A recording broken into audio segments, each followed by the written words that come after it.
gospodine predsjedniče, poštovani vijećnici. Pa ja moram reći, dakle, ovo što je kolega Majdak rekao, stoji. Dakle, to je izvješće gradonačelnika koji je bio do izbora. A godinama slušamo takva izvješća. Znači, to je gradska uprava ima odjele i oni rade svoj posao, ali to nije izvješće gradonačelnika. Dakle, to je njihovo izvješće.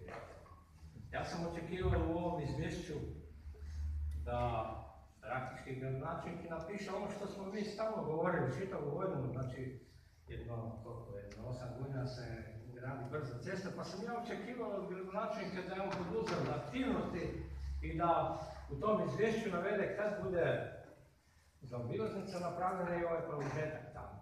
Znači to je njegov posao, međutim on to nije odradio i nije mogao napisati. Tako da nema šta napisati, nego mora napisati zapravo ljudi koji rade u upravi, oni su napisali izvješće što su oni radili. Evo, to je to. Pa ja isto tako ne mogu podržati ovako izvješće, glasat ću protiv, pa predlažem i vama da neki izvješće. Hvala. Zahvaljujem uvaženom vijećniku.